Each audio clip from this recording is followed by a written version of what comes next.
Okay, that I don't want. All Okay. right. So let me, if I can, okay, and then write a message. Okay, boom, there. Yeah, that one. Yeah, and I took them out of the chat, so they're not in there. Yeah, I dropped it. There's three pieces. This is kind of an interesting one, and I really want to see what your feedback is going to be. So let's see. How do I get back to where you are? Just click on the live stream, the little thing. Oh yeah, yeah. Okay. So you sent them to me or no?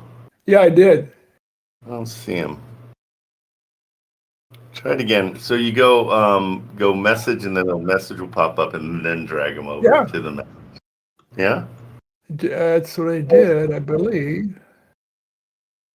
Double check. I don't see. Okay, message.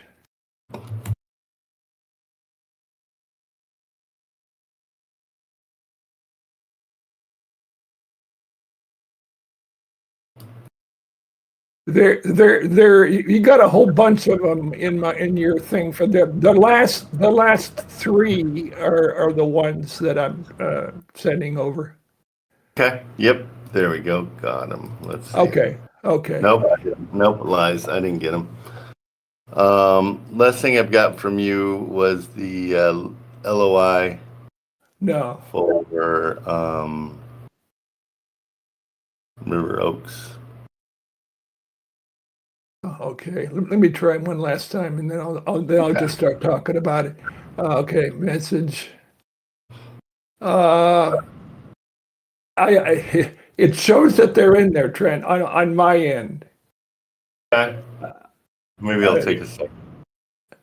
And you're seeing when I say hello to you, you see that message?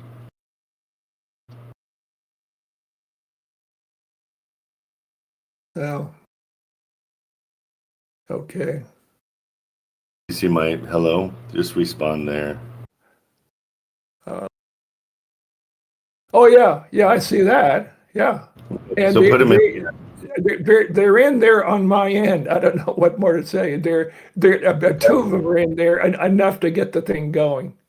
Okay, well, do me a favor. Just try one more time and see if it comes through. I don't have it on my end, so I can't see it. Okay, all right.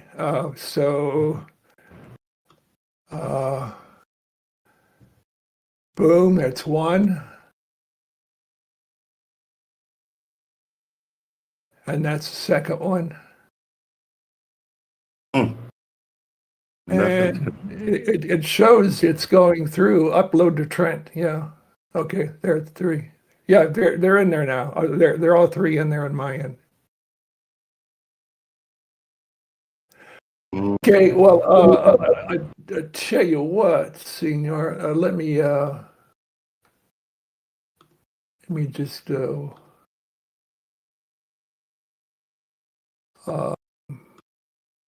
There you go. Okay. So anyway, I contacted this guy in Florida about a duplex, and it looked like a decent deal. And just starting to talk, he says that's under contract. And then fairly shortly thereafter, he says, but we've got another one similar on the same street that that's just being finishing or being remodeled. So it's a 4-unit multifamily, and they're asking $375, and like I say, they're just finishing, so they don't have all the appliances in there yet. And they're in the touch up with the paint and the cosmetics inside. The projected rents are $1,060 per unit. Okay. So the guy was really affable. And by the way, I went through a little bit of hell yesterday with a couple of characters that really rubbed the fur the wrong way. But this kind of bounced out today. Anyway, this guy's name is Eric, and he's going to be over there today taking pictures. So I will get, or you will get, the first pictures of the place before they come up on the MLS. Oh, good. Okay, good. And I did a little bit of research on batch leads and on Jerry Norton. So batch leads shows that there is no. Do me a favor. Throw just the address, only the address, not the documents. Just send the address in the DM, and I'll keep it private and check it out. Okay. Let's see. So message. Okay, so where do I type in the message actually? The same place where you dropped all the. Yeah. Do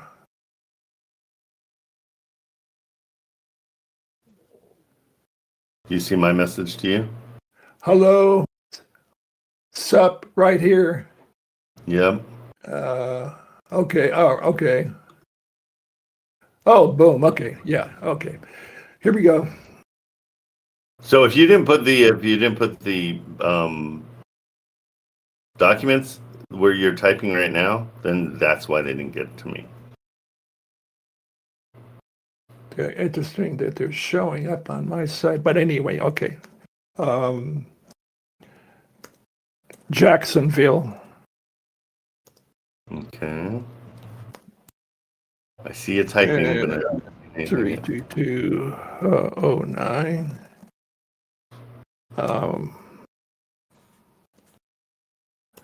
Florida.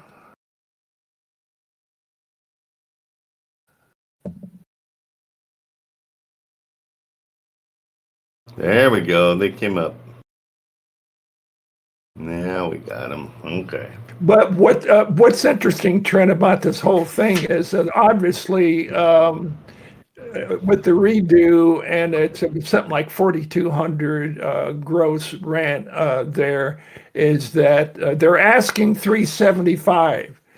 And I went to Jerry Norton's site, and as you can see on there, he's saying that last year that place went for over $900,000 with the same address. So something is not adding up. Okay.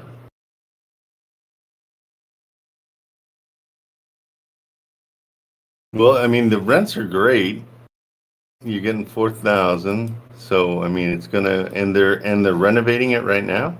They're just finishing up, like I say. They have all the appliances are not in there, and they're just doing touch-ups on the paint, according to him. They're going to put in appliances and everything, or is that something that the buyer's going to have to provide? Well, okay, I'm not absolutely sure. He said some of the appliances were in there. He didn't say that he was going to finish all the. I don't know.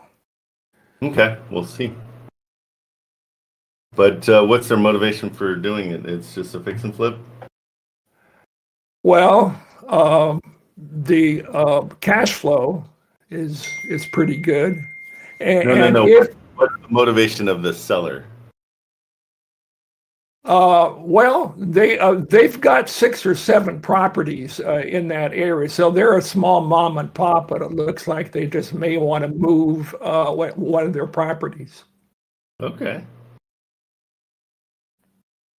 Yeah, I don't see I'm trying to find that $900,000 that you're talking about. I'm not seeing that anywhere. Yeah, that's in the last post. I can see it in the posted thing there. Well, yeah, on Jerry Norton's, right? Yes. Yeah, I don't know where he got that. That's what I'm saying. Oh, okay. Yeah. Yeah. Anywhere. As a matter of fact, last March 5th of 2024, 900,000. Yeah, I don't know where he got that. Yeah, and I don't see it anywhere on Zillow. I see a price change in 2021 of 265, then it goes 2023 335, and then 2024 307. Okay. After there was Yeah, opinions saying, it was something ain't right in Denmark with that one. yeah. So well, I would ignore the Norton's thing. I think it's messed Okay. up. Okay, got it. I'm trying to see But what it's just something I think that it's worthy of. With the initial foray I presented, I think maybe we can offer him his asking price on seller finance. Since yeah, it are appeared, they interested in that? well, I don't know until I offer it. Well, no, you don't until you offer a cash offer and then move into it. You know what I mean? Because if Okay. you do it right away, then yeah, it's you want to go cash offer first because we're trying to see what their threshold is. Yeah, yeah. So But yeah, I'm just thinking since it's going to be freshly fixed up there, they're definitely not going to be accepting a cash offer. they're not going to. Well, okay. That's my So what? assumption, Why? but Don't because assume anything. Never assume anything. Like that. I mean, if there was one rule in all of real estate, like don't assume because you're coming from your perspective, not yeah, their perspective, yeah, because you have no idea. Find out. Talk to the realtors. Find out what I would think anybody would take a cash offer uh-huh. on anything. That would be my assumption because they're trying to sell it. And so, okay, so Yeah. where are they at on their price? Well, they're asking. He says they will be asking 375. Well, what do you mean will be? Is it not they're not gonna are they asking something else right now or Well, no. I mean, it hasn't even hit the market yet. But he says we're going to be asking okay, 375. gotcha. Yeah, So 375 is the purchase price. yeah. Yeah, I'm gonna share my screen but not the address, so you'll see the atlas. Yeah, I got that too on mine. Yeah, it's 30750. Was that the one? Yeah, so let's go seller financing. If they're first of all, I'd do the cash price. All Let's right, do all right. they're Okay, asking I always just to get an idea of where they're at. all right. 375, there's no rehab, and you're saying rents are 4,000, right? 1,060 per unit. Yeah, we'll just round down to 1,000 per unit just to make life simpler. Yeah, all At right. that price, we only cash flow $158 on a fourplex. That's terrible. Wow. Huh. Okay. And so that's what we're going to use to talk to the seller and say, hey, we're investors. Anybody buying this is an investor because it's a fourplex. Yeah, yeah. And so at your price of 375, nobody's going to buy it. And so what I can do is I could offer, let's go down to 300 just to see when it cash flows. Yeah. 300 cash flows at 600. So we want to cash flow at least 300, right? Let's see what 350 does. 350 gives us, yeah, we're right around. So we appreciate your 375, but we have to come in at 340 because we got to sell it, remember, or 335. So what I would do is I would come in at this is just looking at well, they were asking 307, right? At one point, let's see. 307, yeah, 307.50. They had it on, well, that's what they bought it for, it looks like, in 20, so that's what they probably bought it at. So let's see. It was quick claim deed, so we don't know what, but it looks like they paid 307. So if we come in, they probably put $25,000 into it. Yeah, I mean, I think we can easily offer 330 on this. All right, 330 cash. Yeah. So our cash offers 330. Right. And so you understand, we'll probably sell this at 340.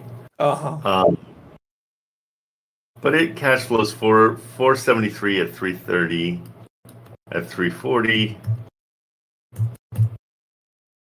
it's going to cash flow about 400, which is great. You can sell that. So that's where you're going to start. You're going to stay. I would even start lower because we want to insult them just a tiny bit. Yeah. So I would say offer them about 320 then, because again, we have to sell this at some point. Yep. So your cash price is going to be 320, and when they say no to that, that's when you shift to seller finance. Okay. Yeah.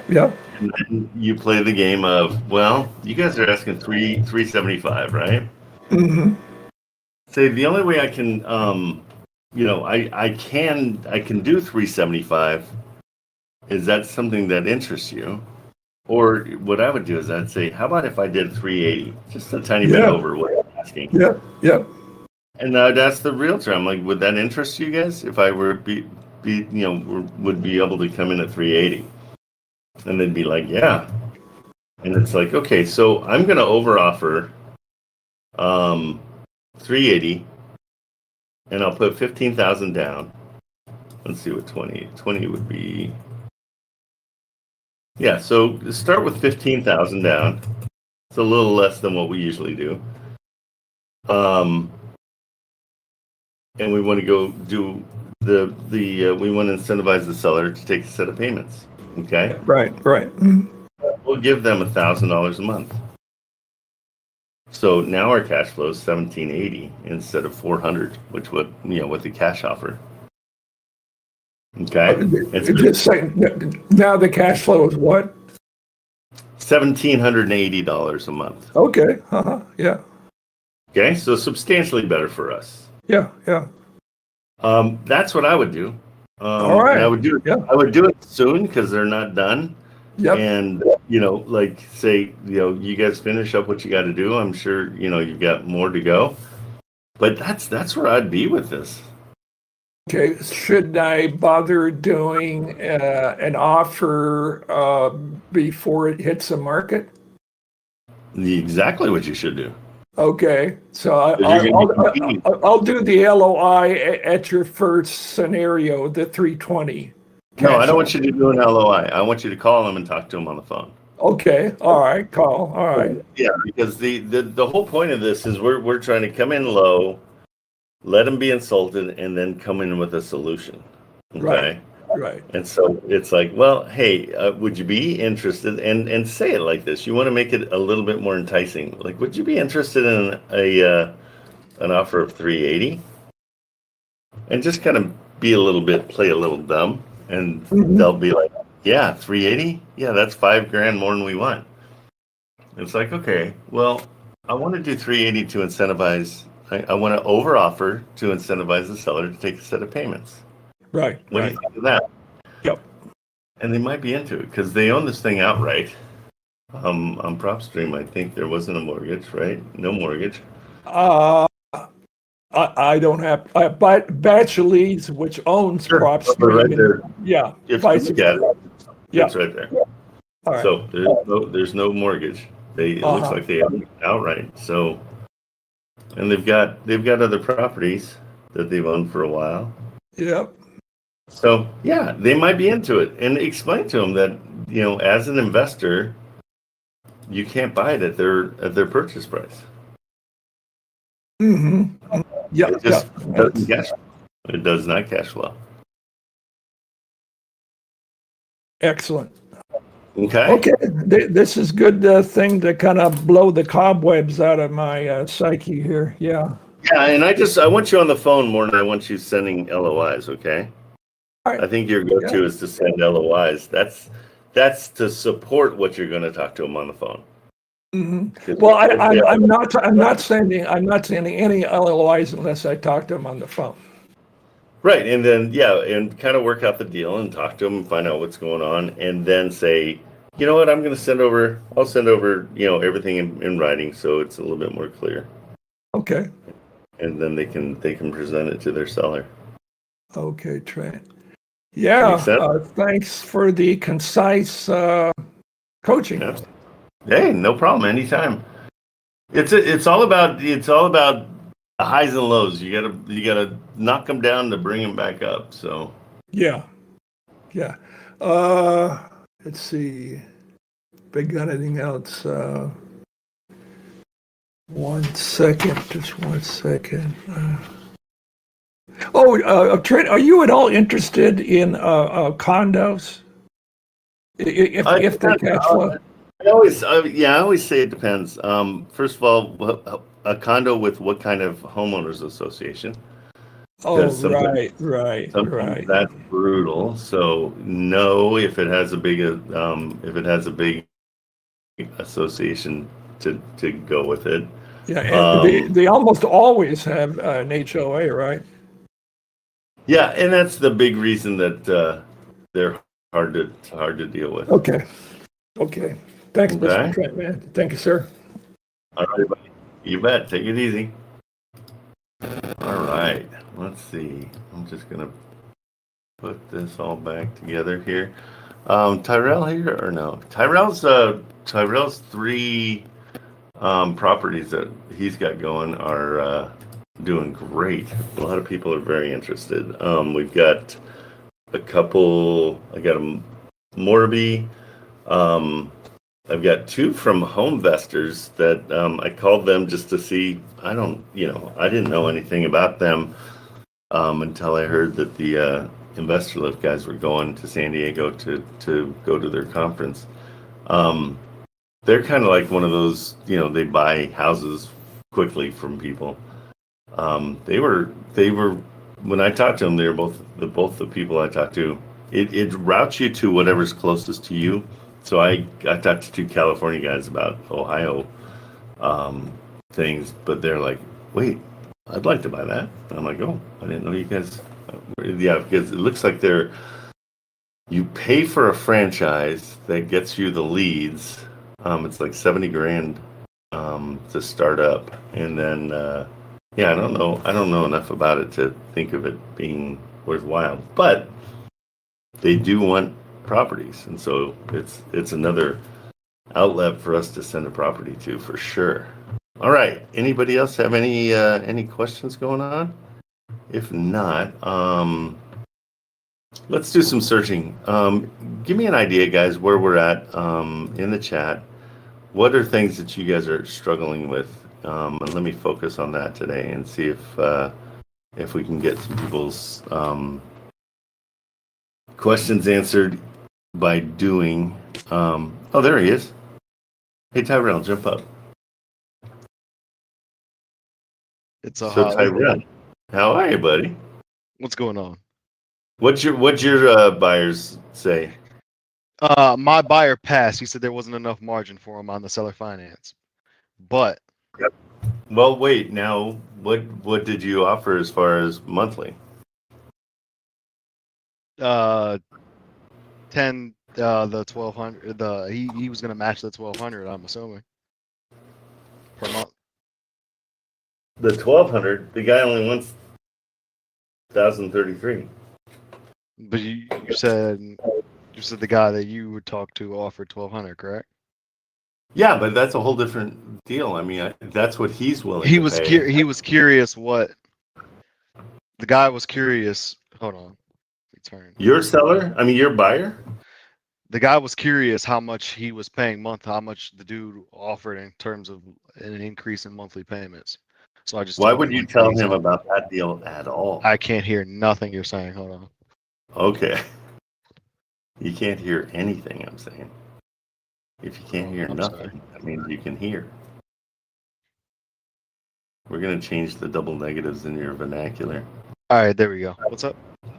I said we're going to change all the double negatives in your vernacular. What does that mean? You said I can't hear nothing you're saying, which means you can hear everything I'm saying, because if you can't hear I can't hear nothing you're saying. So here's the deal. What you were telling your potential buyer about the other guy's deal? I mean, the other guy's offer? I mean, he was just curious what the monthly payment was, so I'm just telling Bro, don't tell him anything. Never don't tell them what somebody else has offered. You're telling them too much stuff. Okay? And the reason is, and this is good. I'm glad you because you put him off. Like he's like, well, I can't match that. I'm out. You're like, oh, well, crap. I don't have that for sure. It's not a guarantee, so you don't want to lose your guy. But would it cash flowed for him at the 1,033? He said there wasn't enough margin for him. I don't know what that means. At Yeah, 1,033. I asked him. I guess so. Yeah. Even he said even on Okay. seller finance, the deal wouldn't work for him. Is basically what he Okay. said. Cool. So Okay. he told me he'll call me here in a moment to discuss. So Oh, so he's still interested. he's actually calling me like right now. You want to share your screen, or you want to? What's that even mean? You want me to not share it? Here, answer it. It's early.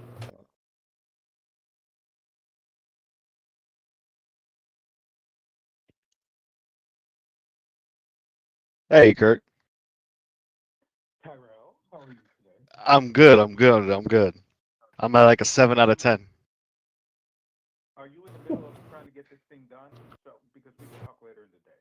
No, no. We can talk. We can talk now. That's totally fine. Okay. So here's a couple of things as we were looking through this with feedback that made it a bit more challenging. Yeah. So the expectation of somebody who's coming to invest in your properties is you would want to have pictures of all three, Okay. both inside and outside. And you guys had just the one when it was empty. Yes. Even if it shows what it looks like with whoever the renter's stuff is in there, the owner should have been able to give you guys access or the broker on the deal to be able to see that, because that way you'll be able to see the condition of the bathrooms, figure out if there's renovation that's going to be needed. You know, if everybody moves out and you're going to re-rent these at whatever the going market rate is, Yep.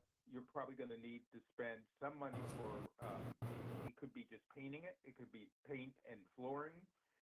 So in the one that showed, it looks like the flooring had been redone, but then the outside hadn't. Yeah. Yeah. I noticed that. I think the second thing is, so the documents you sent along the disclosures and you sent along the contract, but it wasn't your signed contract. So we couldn't tell whether it had been executed or not in time. We made we're sort of assuming it had been, but there was. Go ahead. Yeah, no, it is. The copy that I sent you was the wrong copy. I meant to send you a copy of the executed one. That's totally my thing. That was totally my thing. Yeah, and so it's the other thing, just as a side note, is why you guys didn't do title insurance. Because in reading through the contract, you got this, no, we're not taking title insurance. The question was, you not taking title insurance and assigning it to someone, does that mean we can't take title insurance, or does that mean we can still take? There were little facts like that. Yes. That just made it a little bit more complicated. I think the other piece is, if I take, and this is sort of just the quick numbers. Yep. These were selling for 117, basically 117 each, or 350, when they were just on market a short time ago. So what made it go up to 380? Was that just what you needed to do to land the deal? Yes. Or because it doesn't look like the market has changed $10,000 per property over that time. You know, if Yes. you're doing relative comps in that area, they're more like around 110. In that, there's a lot of activity in the zip code, but they're more like 110. So it feels like it's too. The price is too high. And yes, the owner financing the seller financing does make it a little bit easier. That's what just trying to figure that out. And I think at the end of the day, there were. You can cut in at any time, Trent, if you need to say something, because he can't hear you.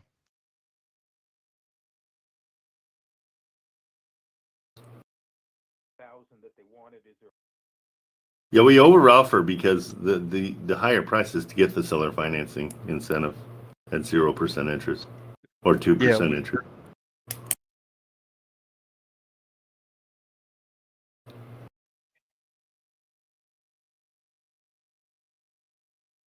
Bring that back up. We can't hear him anymore.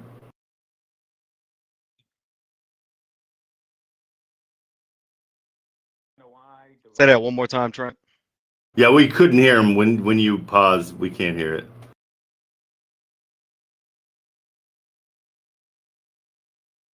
You're looking at comps and trying to see what things are around there. I think what is important is you go and continue to be successful in this business is think about what would I want to know if I were going to buy this property? Is everything in a nice tight package? So I've got all the pictures. So the first time I send things, they've got everything they need. They've got the right contract and all that. Yeah.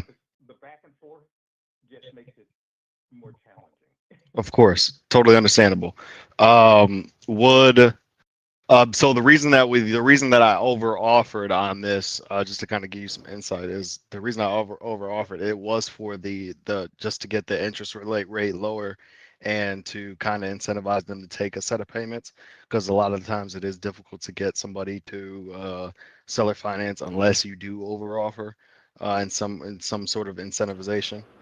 Well, So, if they're going to get their money back, would they have not done it at a 0% financing? I tried to get it at 0% financing, and it just he really wanted an interest rate for some reason, even because I even offered slightly above that with at 0% interest, and they didn't. He just really wanted an interest rate for some reason.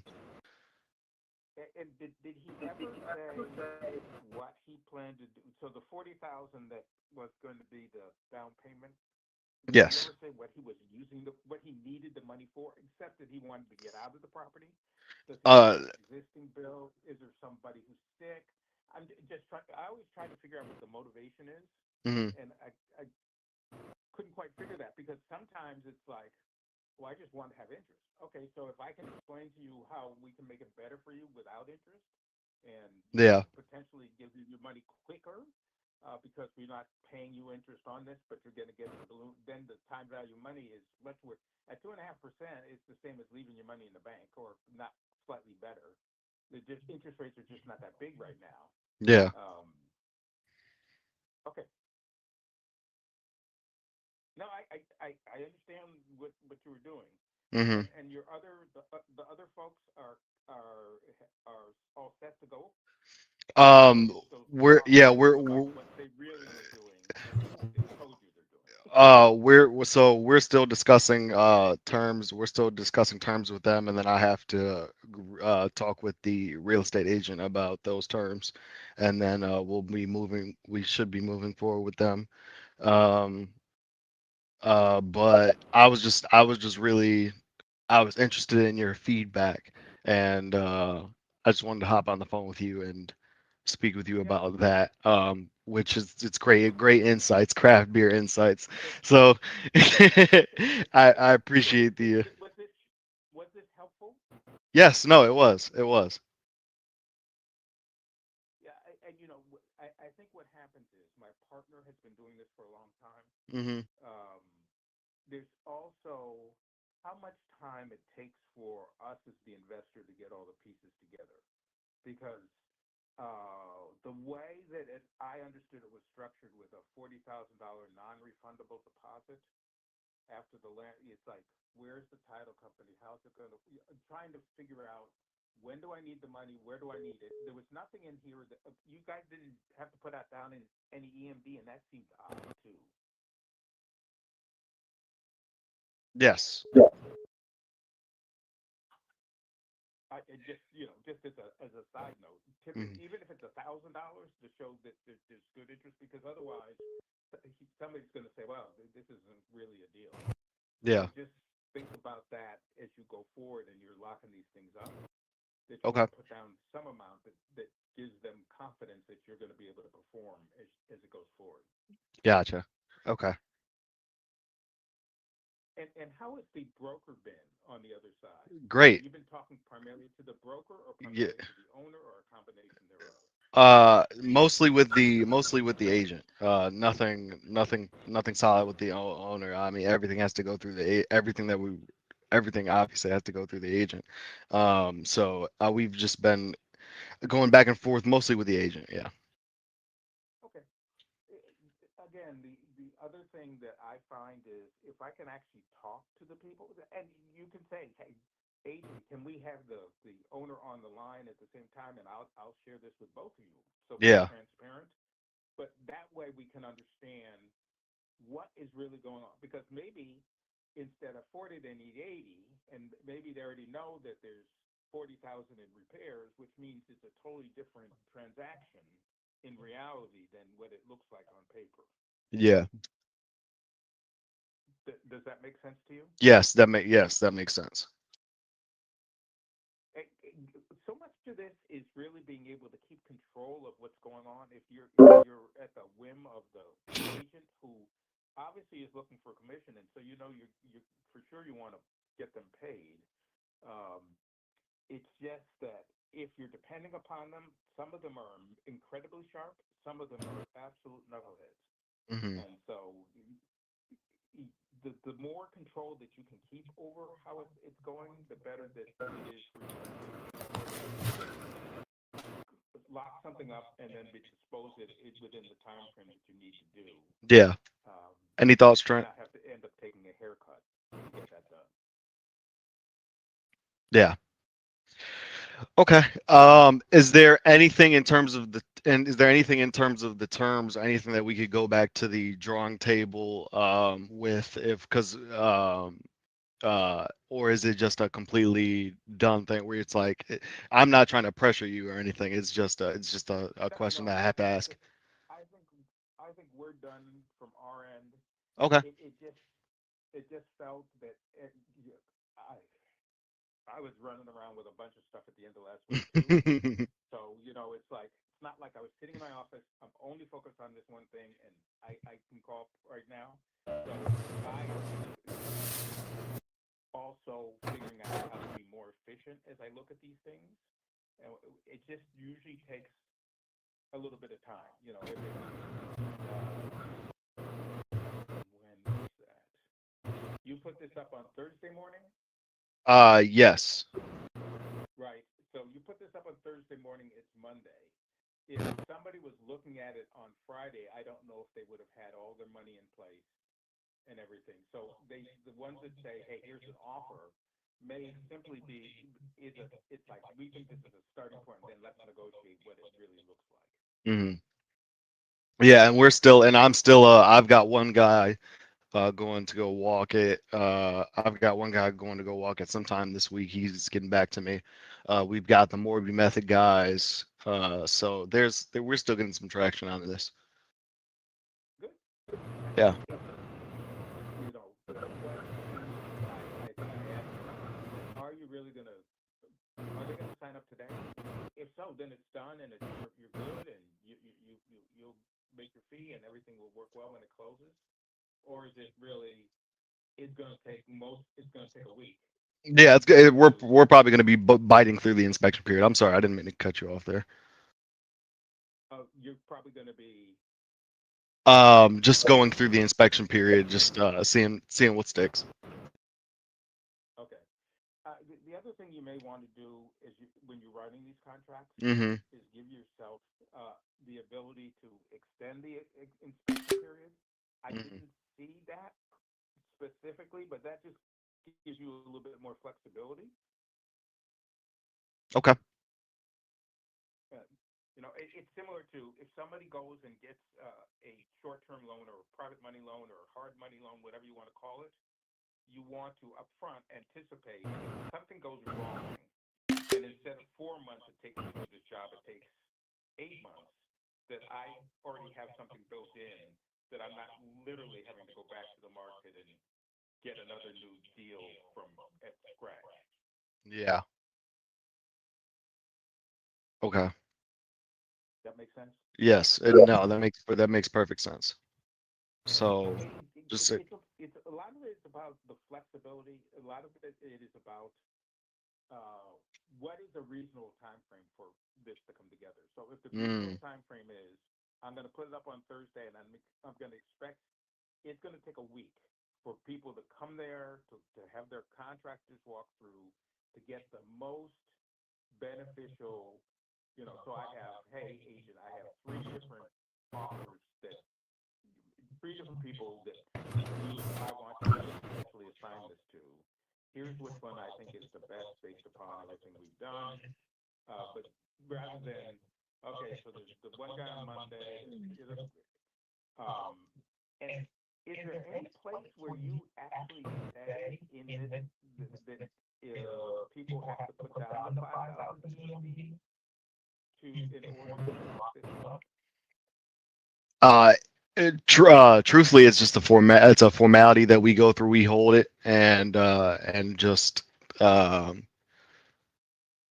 we would hold that earnest money, and it obviously it'd be refundable and all that.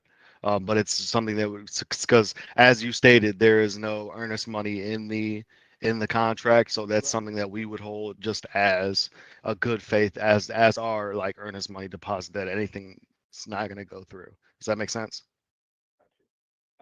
It does, but it doesn't. So Okay. If you were locking up the contract and you said gave them $2,000 of earnest money, Yes. that would then say, gee, you're going to assign it to me. I'm going to replace your earnest money with my $2,000. You putting down 0 and saying I want you to put down 5. It's like, what? How does that work? Gotcha. Okay. It's just not congruent. Is I would call that. Okay. Understandable. All right. Okay. Thank you. Thank you. Wow. All right. I'm just trying to see the things on the top of. So the other part to think about is if these are, one of the things did is say, okay, are these going to be? It says it's going to be broom clean, but are there tenants still in there? Are the tenants going to continue on, or are the tenants going to get put out? And clear documentation. The tenants would stay in place. So ideally, an investor would come along and buy this for the cash flow, and the tenant would stay in place at their. Now, your contract says that you're going to get it broom clean and vacant.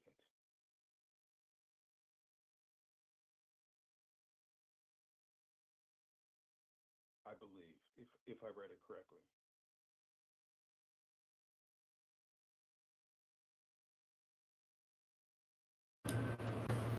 Can you hear me? Yes, I can hear you. I'm thinking. I'm looking over. You actually have you have me at a loss for words there.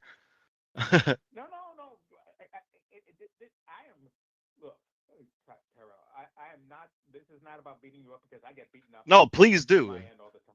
Oh, trust me. I'm getting beat up. My partner says you don't move enough quickly. I gave it to Lee to you here. You can't let it go. You got to get on the phone with him right away. And there's times when it's like I just don't want to get on the phone.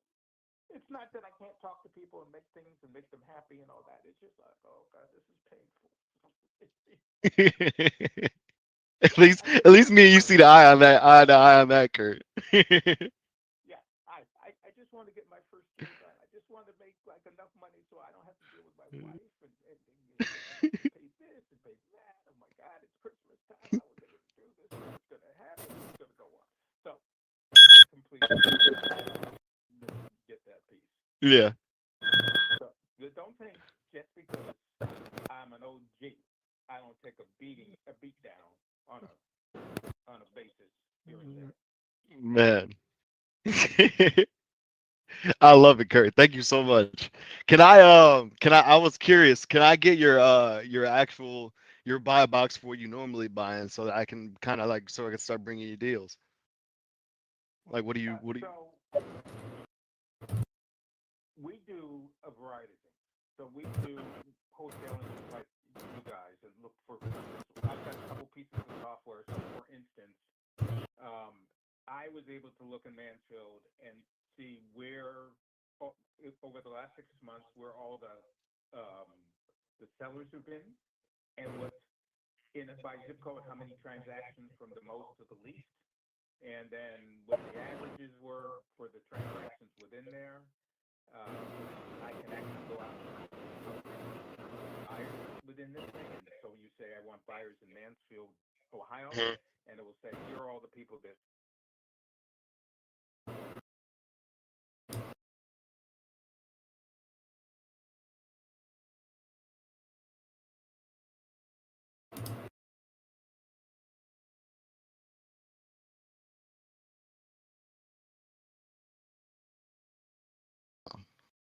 I had to call him back because Okay.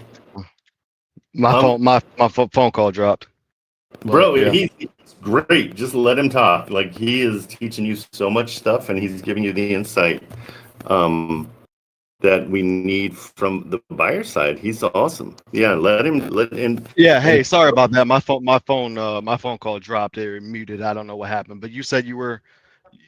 My phone, it's like I talk to somebody, and then the phone says, you need to get off the line. Letting me hear. I don't know why that is. It stops letting me hear what that is. So we have some tools. We're generally looking for off-market properties.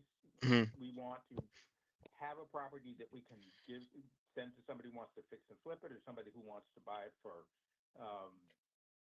as a rental. A lot of times they want them empty versus I have an existing tenant. Yeah. So an option is Section 8, but if it's a month-to-month, the question is,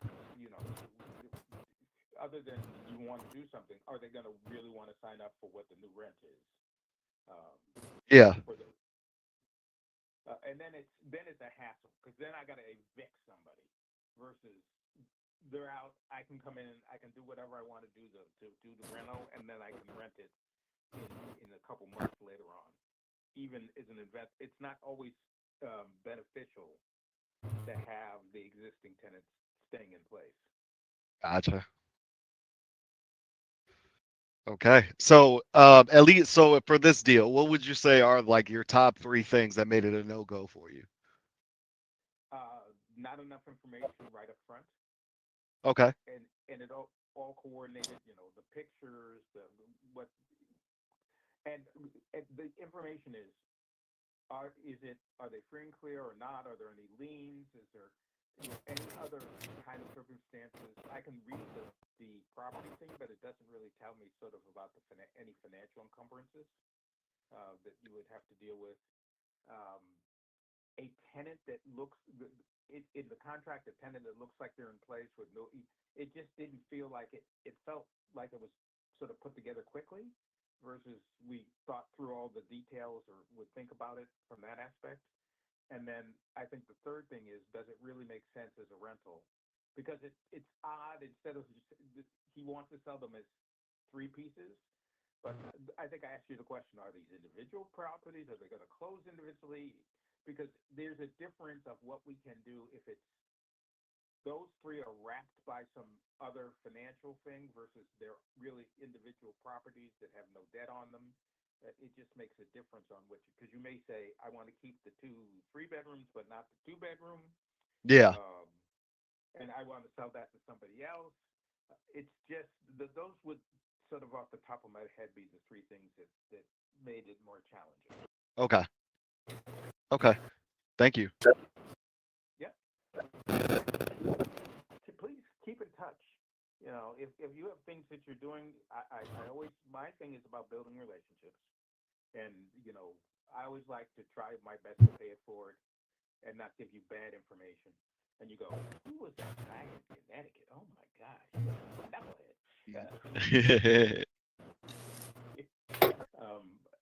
I think you're on the right path. You're doing what you do. It sounds like you've got a good mentor that you're working with. Yes, sir. Yes, sir. I'm gonna let my mentor know that he's I tell him every day that I appreciate and he does all this for free. Like he teaches for free. Like he teaches about 1,000+ students how to do this for free. And it's I've kind of taken it taking it by the reins, and this is my first year in real estate, so I appreciate all the insights that you've given me. Because this is my first like seller finance deal that I've had. I've done like cash deals before. So yeah. Here are two other resources I think that could be helpful for you as you go through this. So one is these are both you can find on YouTube. One is Jerry Norton. Do you know him? Yes. So he does he gives more and more and more information about how to be a wholesaler and what to do and how easy it is. And you know, he literally will get on the phone with somebody who he doesn't know where the property is, doesn't know what the comps are. He's just trying to get to see if they're motivated, what they're really looking for, and how can he help solve whatever their situation is. Mm-hmm. The other one is Pace Morby. Do you know Pace? Yes, I know Pace. So I would go into their YouTube, because when you said the Morby method, it's like, I'm trying to remember which one was the Morby method. So I literally went back to Pace, went on there and said, tell me about the Morby. And you know, okay, yeah, now I remember what that is. There is a series that Jerry Norton did and Pace together. It's called a like Seller Finance Mastermind. So they go through all the different kinds of options there are. So straight seller finance, lease to purchase, master lease, Morby method. It is really good.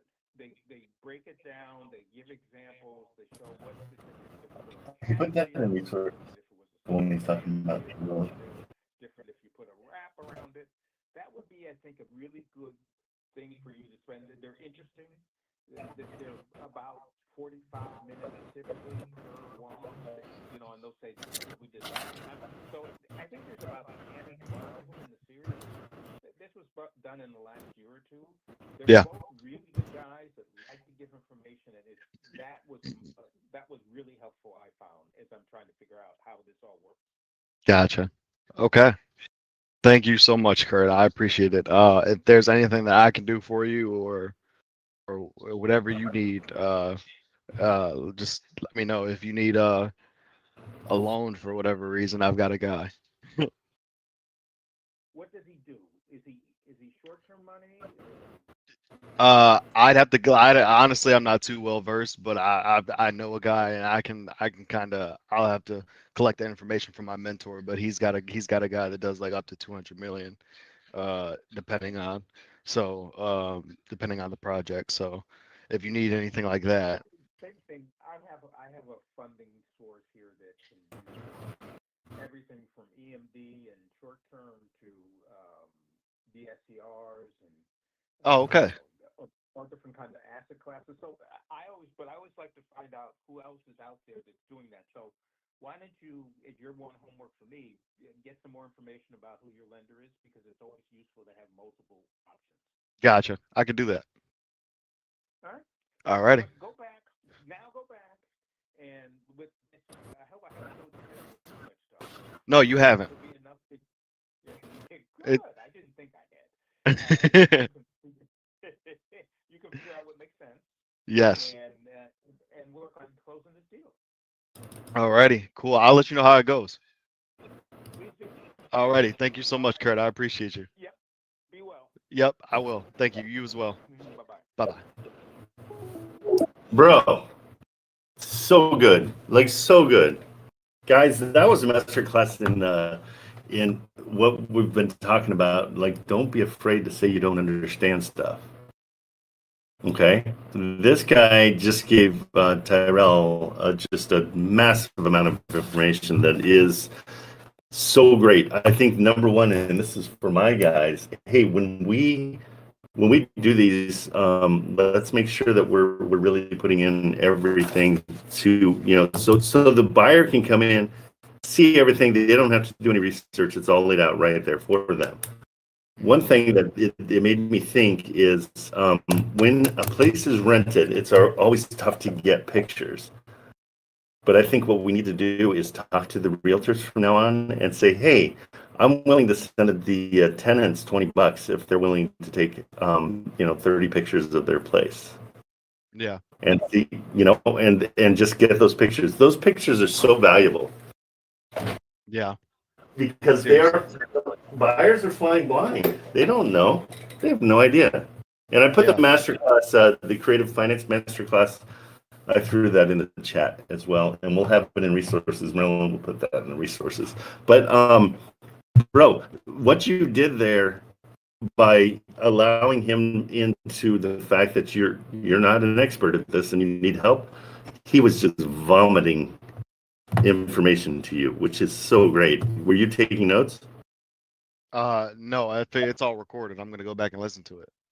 Okay. And then how do you, so you can put those recordings into a chat and ask for the key points. Then you don't have to listen to it twice. No, it's fine. I like listening to our live streams in my spare time. So. Okay, cool. Okay, so our property, I ran it through chat, the PSA, and it says it can stay, it can be rented. The property is subject to a lease. So let me share my screen here. So we're good there, and that's great. I mean, I love that he is taking an interest in you. He's somebody to reach out to weekly and just be like, hey, here's one of the wins I had. Here's one of the losses I had. Whatever it is, let him be a mentor. Like you guys, I have probably 60 mentors. Anybody that knows more than me is my friend. I want to know as much as possible about what he, what he can tell me, what he thinks. His insight to your deal helps so much. So I get why you told him about the other guys, but in general, don't share that much information about who else you're dealing with. I know sometimes we do it as a little bit of a flex in trying to make them make a decision because we want them to think that there's somebody else that's going to beat them out. Yeah. But I don't think it's necessary. I really don't. It's one of those situations where, unless it was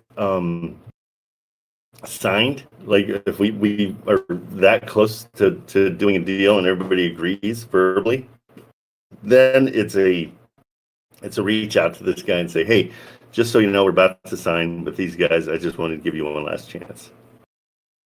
That's when I would do it. And don't ever tell them what they're offering. That's none of their business, because I would use that massively against you. Like, well, if they're offering, well, here, I'll offer just a tiny bit more or a tiny bit less or whatever it is, because if it falls apart, then you have to kind of honor what's there. So total learning curve here. You killed it. But the I don't know if you can see my screen. Yeah. So I just threw this. I took our PSA right here, threw it into chat, and said, well, will the tenants stay in place? Yes, the tenants will stay in place. So, sorry, guys. So yeah, no, I mean, like everything that happened there was awesome. The main thing is our ad needs to be better. We don't say EMD in it. He was correct there. I love the fact that you didn't argue with him about anything. Like, well, wait, no, it's our PSA says that you can have the tenant stay in place. No, that didn't matter. Those are battles you don't need to have. Because he was being super helpful. Title insurance, that was an interesting one. He said, I don't know why you guys don't have title insurance. And I don't know where. In the contract, I saw that, like, it basically says no title insurance. Which is interesting. Because I thought that was just when you go to the title, that's the whole point, is the title insurance. So I thought it was just a given. Let me see. Okay, it's an option. So you're allowed to offer it. I'm sure that could always just be an addendum, correct? I mean, I'm sure, right? Well, no, it's part of it. Well, here's, like, buyer is responsible for all title fees and closing costs, but No option was selected. That's all. The contract includes options for buyer pays, seller pays portion. No, that's not what we're talking about.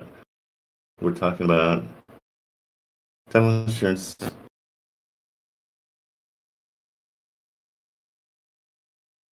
Buyer elects not to pay. So I think those are just options. I didn't.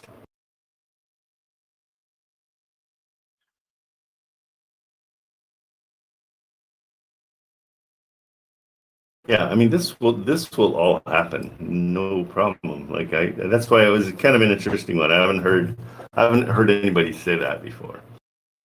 But absolutely, we'll have title insurance because we're gonna put it through title. We're not doing it just with the seller. It's gonna be a full thing. The other thing is, and guys, this is for my team. Yeah, definitely say there's no liens. I always figure it's understood that if it's a seller finance that there couldn't be any liens, but it was interesting. As a buyer, he wants to know that straight up front, so we can always say, lien free. Yeah, he made some really good. He made some good points, and you did excellent. Getting the rapport with him is awesome. Yeah, no, he's a really good guy. I enjoy talking to him a lot. He refers to himself as an OG. Yeah, I love that. So it's like he's just great, and he does wholesaling as well. So well, and that's the best. When you can get somebody that knows, that's doing what you're doing. Oh, I kind of wanted to find out what he charges for an assignment fee. Yeah. So that's something to ask him next time you're chatting with him. Because he makes a really good point. We're saying it's one price and then it's 380, but 330. Like I get that he's saying it's too expensive, but that is part of the seller finance incentive, is to incentivize the seller to take that deal, because we're overpaying him for the property.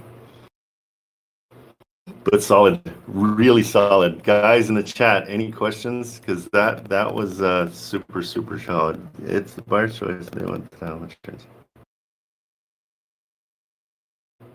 Yeah, and I would think any buyer is going to want title insurance. Not even a question. So I do have an update. Buyer a buyer wants to walk it. I have a buyer that wants to, it's like figuring out. Okay. I got proof of funds from him. I got his buy box. EMD we got to do next to. Let's make sure that we have. And I like the fact that I think a $2,000 EMD is fine. And I already informed him that it's going to be $5,000 of EMD. Okay, he's good with it. Yep. Okay. Now, what I would do too is tell the realtor when they're doing the walkthrough, if she could grab pictures, that'd be great. Yeah. Okay, because that's the one thing we're not seeing.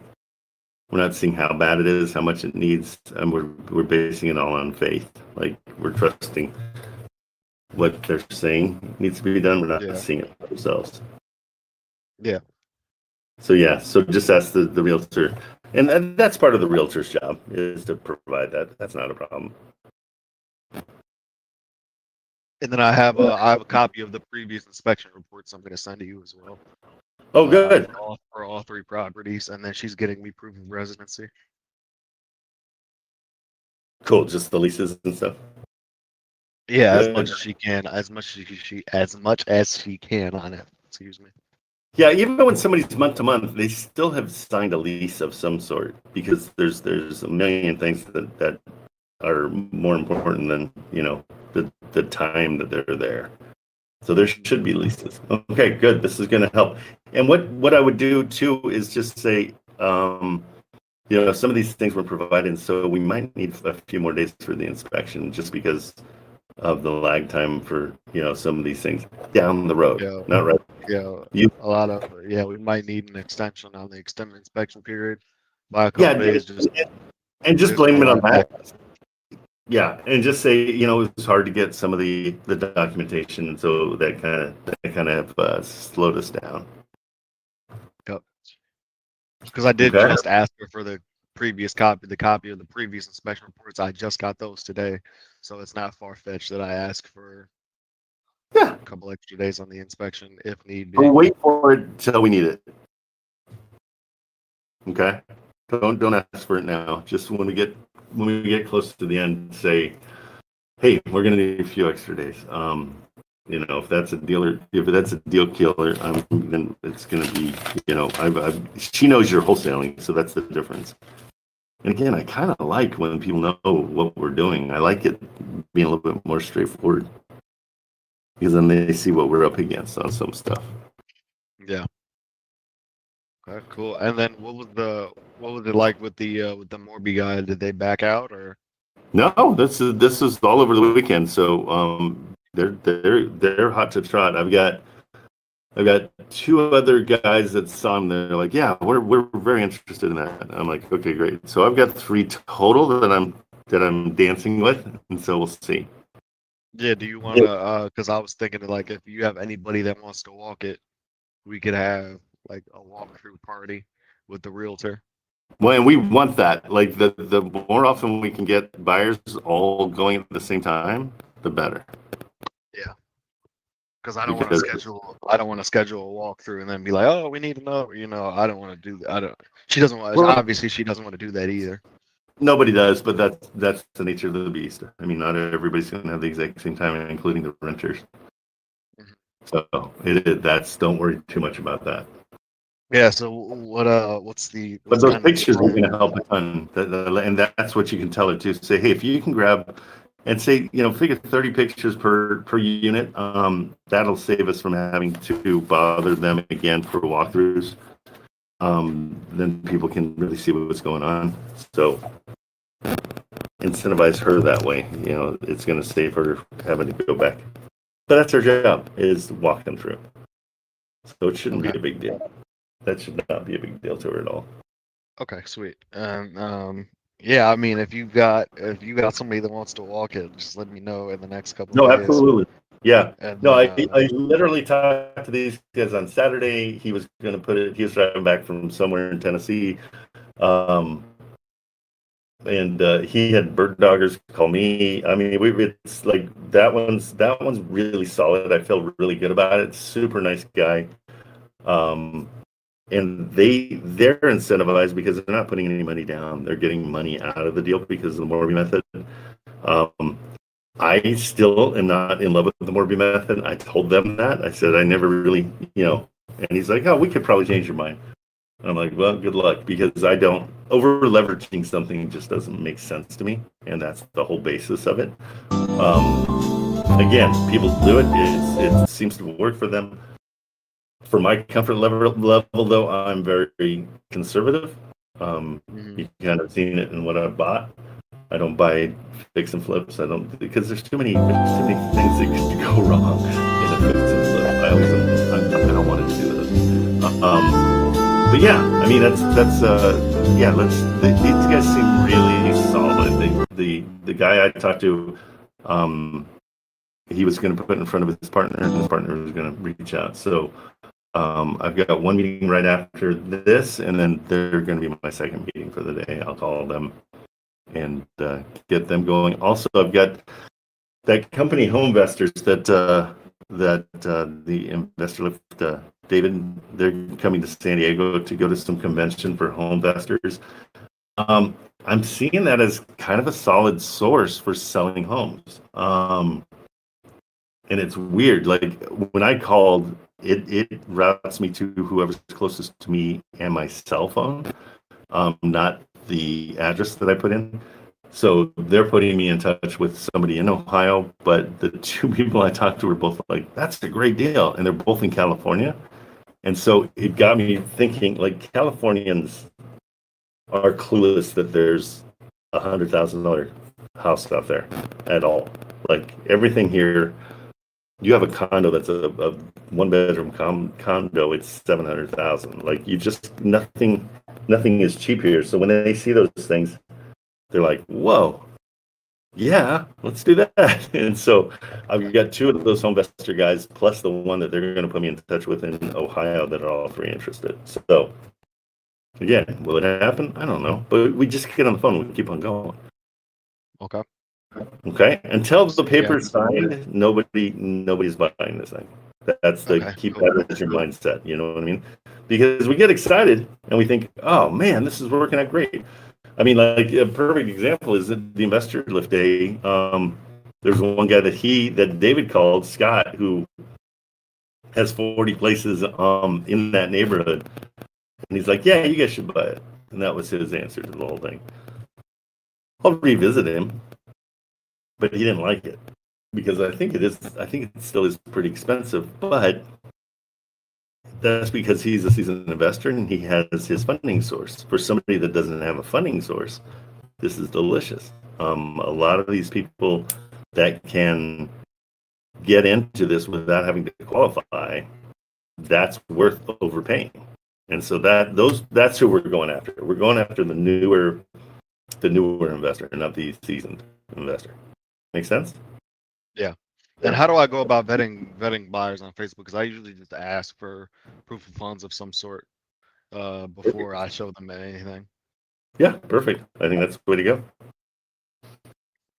I mean, that's Okay. 100%. Yeah, no, you're doing, Tyrell. One thing you've got to do is give yourself credit. You're doing great. And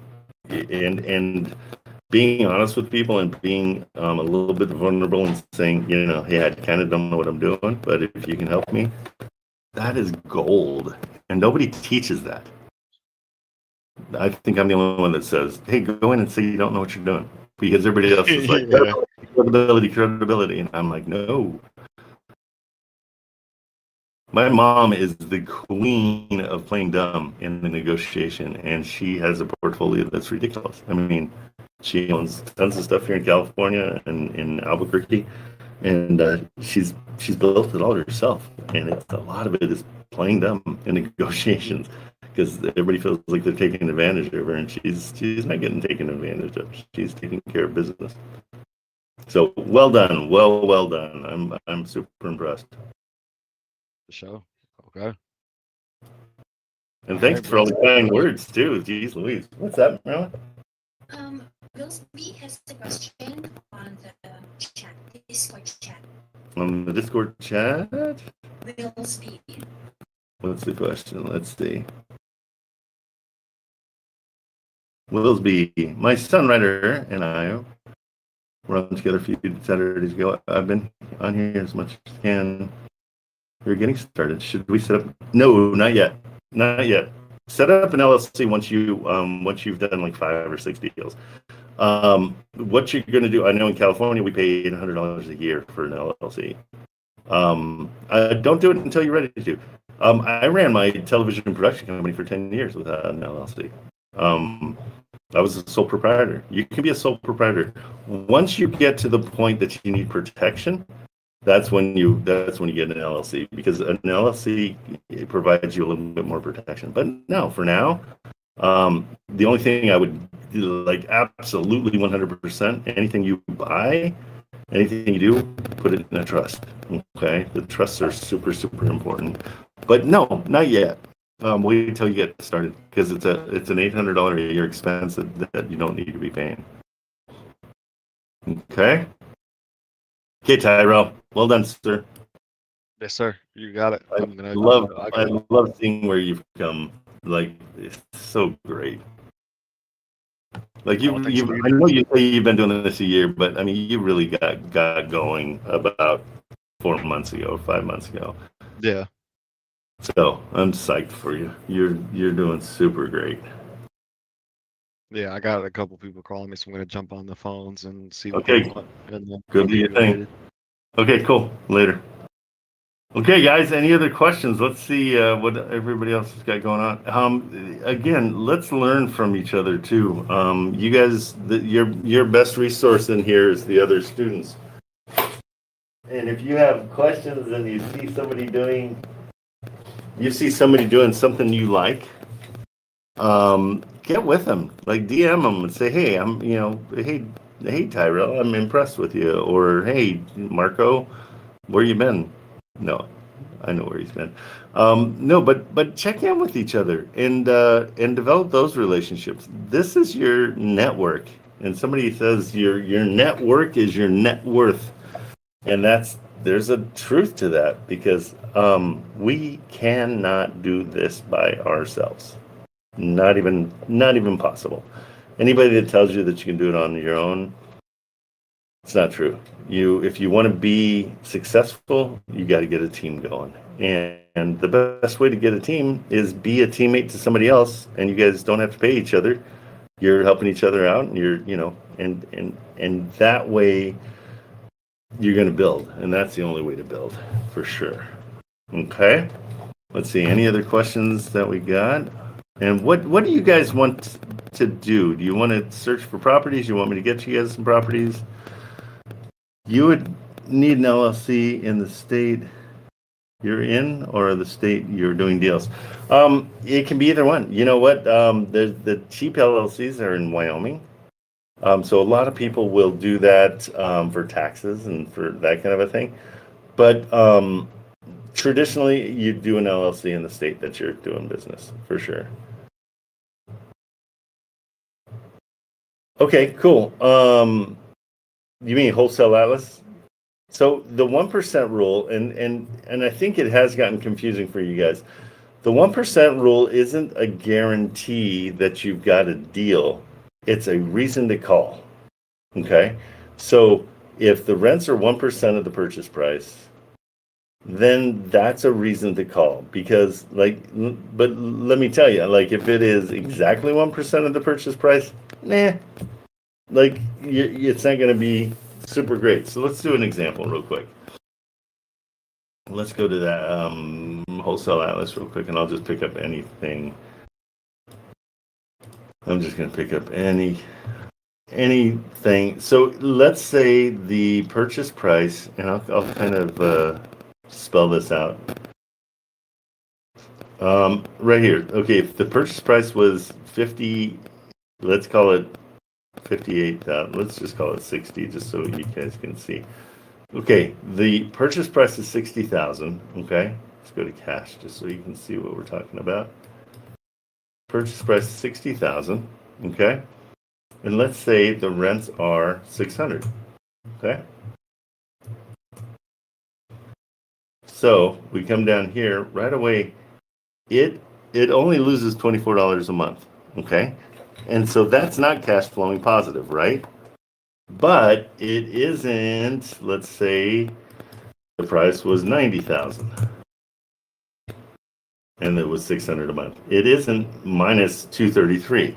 So we're going to get that $60,000 price down when we call, right? So we're going to we're going to bring this down, because right now I do 1%. I mean, everybody does 1% because that's the break even. And so $24 a month loss is basically a break even. And so that's when you come into a $60,000 place, and your negotiations are going to be what brings up the net revenue on everything. Okay. So I don't want you guys wasting your time going through and looking at something and saying, okay, this one is let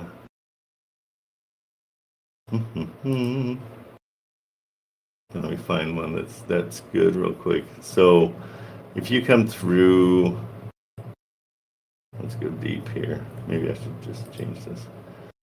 If you come through and you see, how is this the highest? Wait a minute, just 1 second, high and low. Oh, is that all that's in Columbus, Georgia? Okay, gotcha. Why did I picked the wrong place. Hold on. Let me just get you something that there's a little bit more to work with. The whole idea is I wanted you guys to have a reason to get on the phone. Because we've all watched Richard and they go through so much analyzing and underwriting and everything. And I'm just not about that. It just seems like we just need to get on the phone. And so I was looking for, a good way to just get on the phone. And the 1% rule is kind of a generic, easy way, simple math, way to get on the phone. And now my lead gen is just, I'm finding the wrong places. Let me just go right to Atlanta.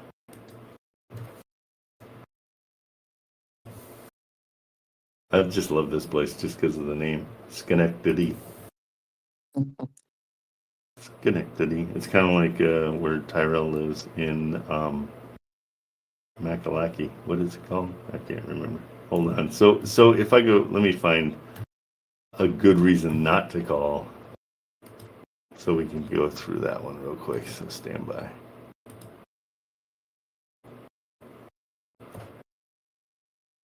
Oh, Sharon, are you on stage? Hi, how are you? I didn't see you I come up. am good. Oh, but my question really is about when I'm looking at a property now. This one is in Livingston, Louisiana, and it doesn't even follow the 1% rule. But when I go to a wholesale atlas, it does cash flow. I mean, so does that have to match? Yeah. That's what I'm confused about. To show me the property. That's what I was looking for, was a good example. What's the address? 29965 Pete Miller Road.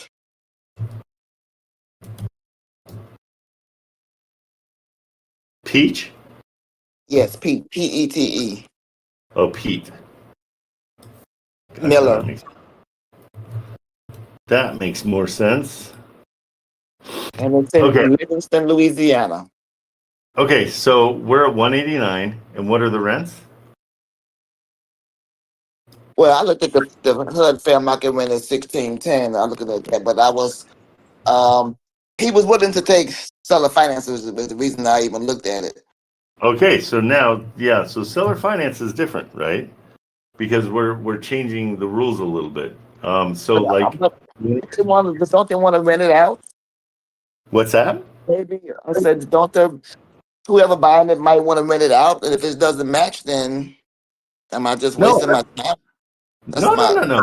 Here, let me. I see where you're confused. So let me. So the 1% rule applies to cash, and it applies to. This is 189. We need it to be 190 for it to cash flow. Okay, so here's 189.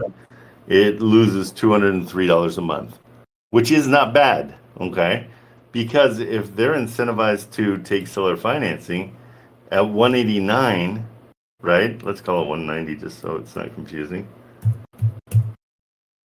Okay.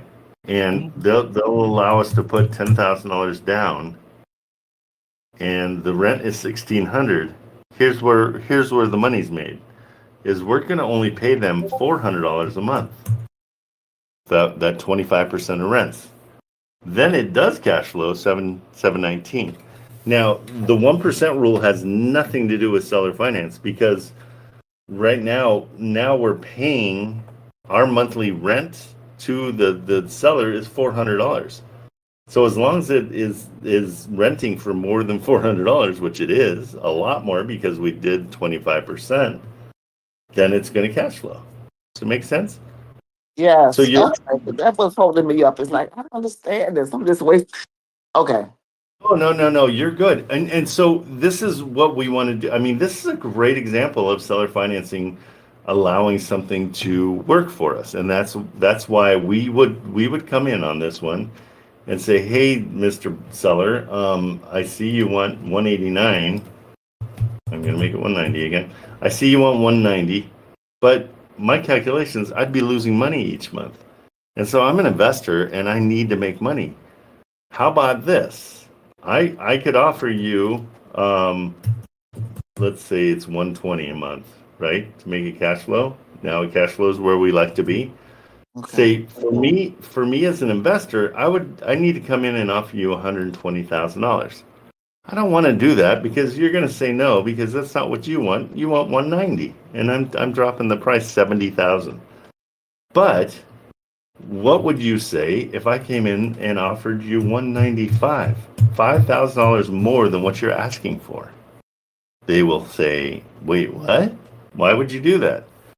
Well, what I can do is I'd like to offer you to incentivize you, since you own this outright, right? There's no mortgages, No. to take a set of payments. And that payments, being that you'll take a set of payments allows me to cash flow because my payments are going to be $400 a month. And he might be like, oh, okay, for how long? 10 years. And for you, that helps you cash flow $719 a month. Okay, that's why seller financing is so delicious, is because we're basically getting a mortgage that we're not qualifying for $400 a month. Okay? Does that make sense? Yes, perfect. Okay, so nothing like the 1% rule, like zero in, that's cash and it's a reason to get on the phone. Then it doesn't matter. Once we're on the Okay. phone, then we're working it. Yeah, so it's a magic bullet for getting on the phone, but it's not a magic bullet for the rest of the thing.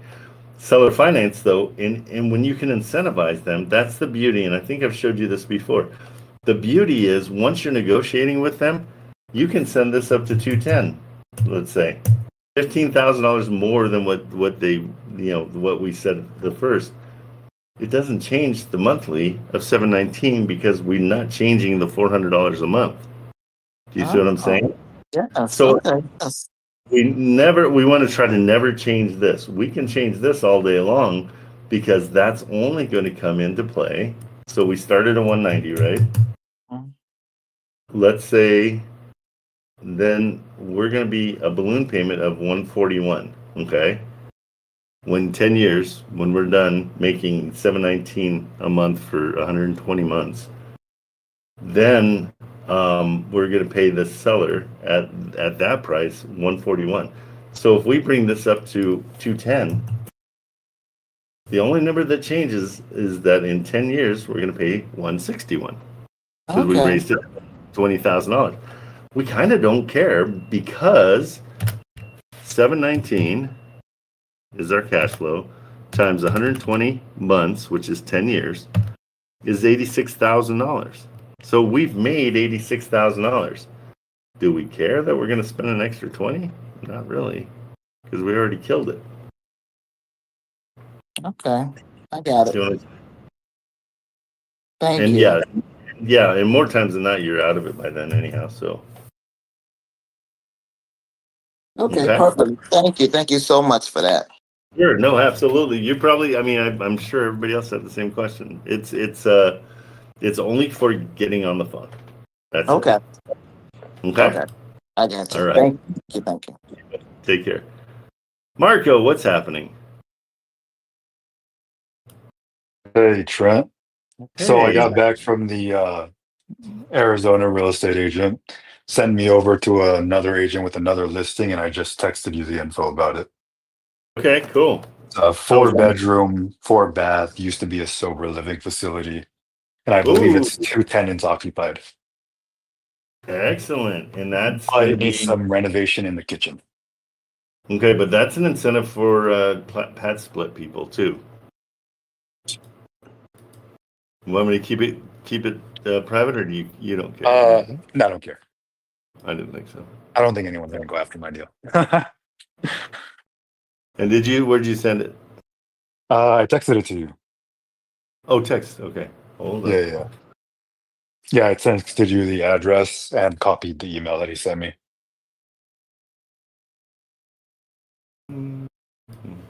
I haven't even looked it up on Atlas yet, on Wholesale Atlas. Cool. All right, here's the property. The asset is 9 units located. That one? Mhm. 9 units. Yep. Okay. The property has Strike 4 price is one. 900K. Okay. So 4 1-1s and a 2-1 and 4 2-1s and one house. The house is an interesting commercial kitchen that needs to be fully renovated. The house is interesting as it has a commercial kitchen in it. That would be okay. Why does it need to be fully renovated? Okay, still needs a ton of work.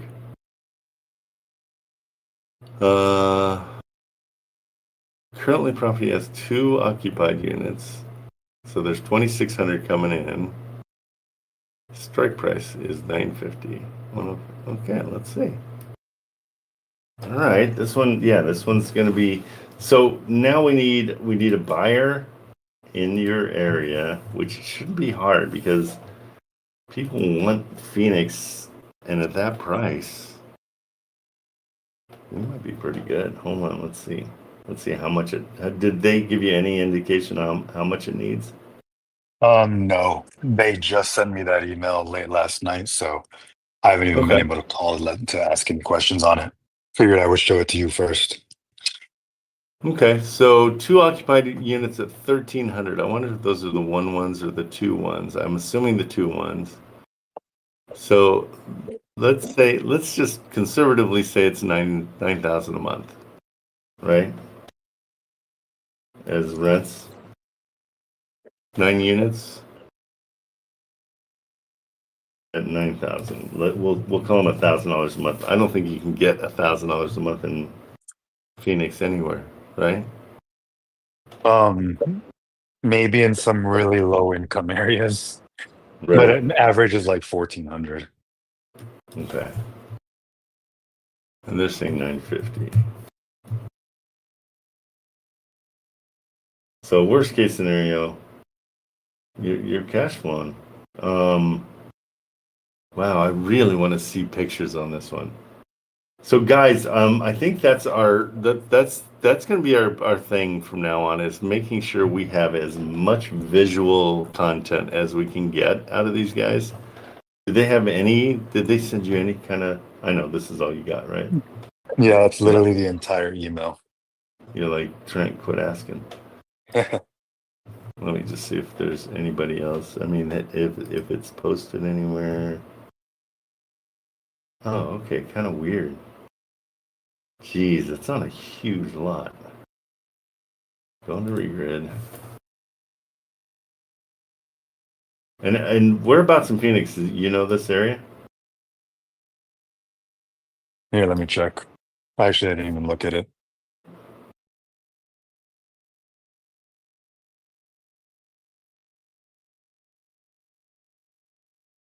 9th Ave. Let me see where that's at.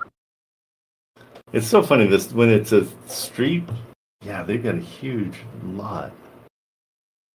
It's half an acre in the middle of what looks kind of industrial. Okay, so you know where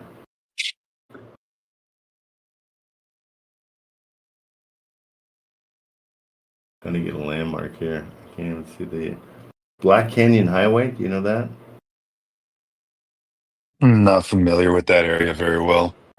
Okay, so let's see. It's by Glendale, between Paradise Glendale's Valley. yeah, it's typically a decent area. One north west of Scottsdale. So this isn't horrible, I don't think. No, typically the northern areas are better. I'm just trying to see. It's very industrial, but look how big that lot is. It's kind of cool for $1 million. I mean, shoot. Not even $1 million. It's not. I think it said 950. Well, yeah. No. By the time we're done with it, it'll be 750. Let's see. Okay, I'm gonna go to. Let's look. Especially if it depends on how much work that kitchen needs. Yeah, I would love. So we need. Well, you can do it. That's the beauty. You live there. Yeah. Set up a time. Go and just iPhone the crap out of everything, because that's gonna help us a ton down the road. You know, look at this. It's pretty clean, bro. Like that's not bad. And the area's got a little bit of residential. No, not bad. This isn't bad. Oh, and somebody's doing a little container home action back in 2024. So that's probably, yeah, I'd love to see it today just to get an idea. Yeah, I think your job on this one is to go and set up a time to go walk it. Okay, I'll get on the phone with the agent. Yeah, and what I want you to do, see what we got right here. And this is kind of my point with the fact that how big the well, that one's bigger than what I was thinking. But I mean, you could do something like this. Oh no, you can't. That thing's huge. Got a big lot though. I kind of like it. Yeah, I would love to see where it's at today. Because it's got space 1, 2, 3, 4, 5, 6, 7, 8. I mean, parking matters 7, 8, 9, 10. Oh my gosh, yeah. So I mean, it's got so much parking, and that's everything. 1, 2, 3, the one in the back, 4, and this house, right? I guess that's the house. Maybe that's the house back there. That's confusing. I think it's the roof behind that makes it look so much bigger. Okay. Yeah, I'd say go after this one for sure. All Let's right, see I what. will do that. Yeah, I'm trying to figure out the. Oh, you know, the other cool thing, bus route right there. So anybody that's looking for the multifamily kind of situation, the pad split, Right. this is really ideal because you've got. I mean, the 1-1s aren't, but the 2-1s are. So those would be pad splits. So you've got 8 units there, and the house. We got to find out how much room there is in the house. Why won't this let me go any deeper? I can't zoom in at all. I'm trying to 1, 2, 3, 4, 5. It is 5 units, yeah. 9 units. I Yeah, don't know that's if what he they. said, 9 minutes total. So it's 9 doors. Again, I'm trying to count doors to see, like 1, 2, 3, 4. That might be the house.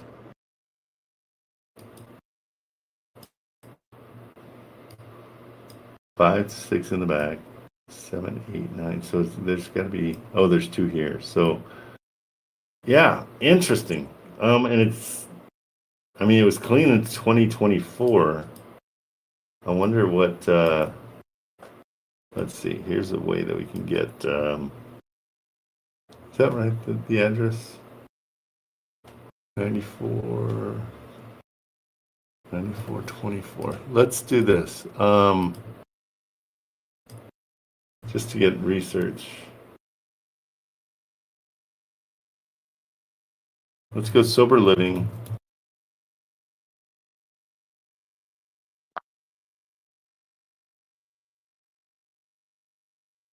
Sometimes there'll be like a. Might have been it.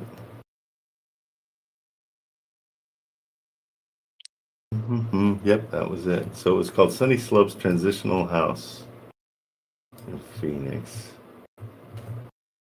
So sometimes they'll have an old website still.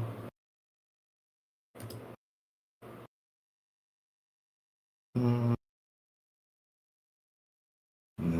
let's see. Arizona.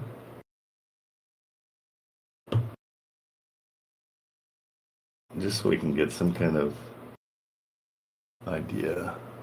9424.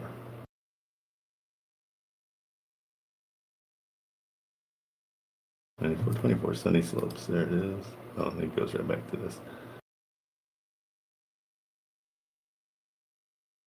Okay, so Sunny Slopes is the name of it.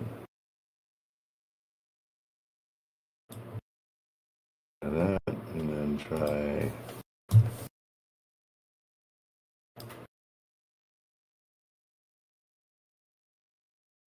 Okay, so here's what happened. They lost their funding. Cool. That gives you more information. So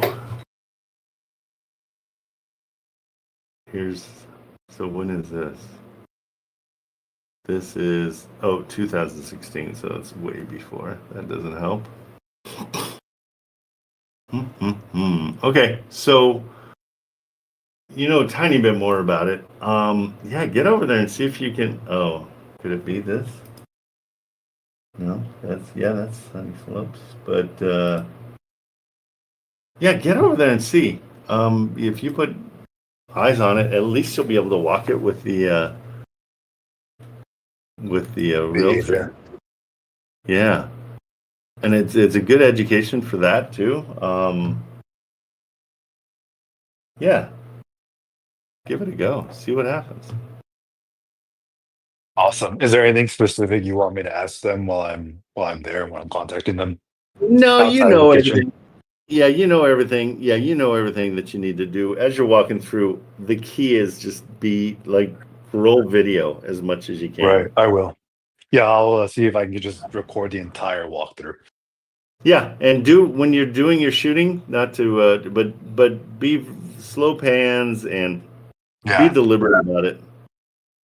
Because a lot no, of I people got will you. just be like, they'll be like, "Oh yeah, no, this looks really good," and it's like, no, be deliberate. Yeah, no, I get you. Yeah, because we'll use that for the marketing once you get the photos and video. Good, cool. I think it's a great. I think why not? This one's solid. Something that price in Phoenix, I think, is really really good. It's really good. And this lot is huge. And there's a container place right next door. So let's see. Why not? Oh, good. This one lets me go a little deeper. I think that must be the house in front, I'm assuming. So 1, 2, 3, 4, 5. So it's 5 units, 9 doors. So yeah, so there's 2 per and then 1 door on the house. That makes sense. That's 9. I did that math in my head, Marco. And look at you. You're learning. It's pretty impressive. But yeah, I mean, it looks nice. Yeah, no, it really does. I can't imagine the parking lot looks this good again. You know, there's going to be and that's a massive expense. So that's a Right. 40,000 to re-slurry these things is really expensive. I'll make sure I get a lot of good video and photos of the parking lot area as well. Yeah, so it looks like this used to be the office for the sober living. The house did. 1, 2, yeah, cool. But that area of town, I don't think it's that horrible. I mean, it's No, I don't think industrial. that is either.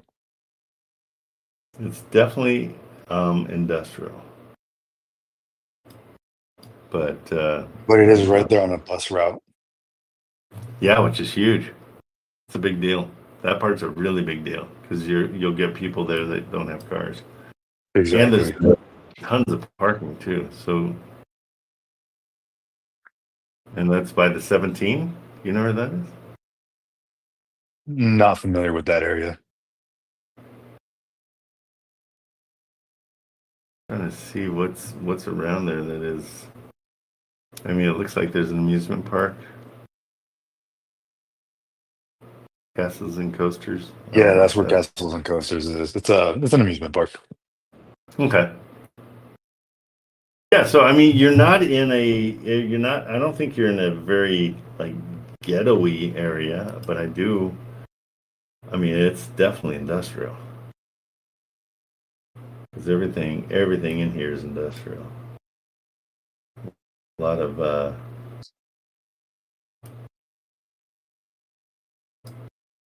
car shops, yeah. I mean, but you got Olga's Tamales right there, so you'll be all set.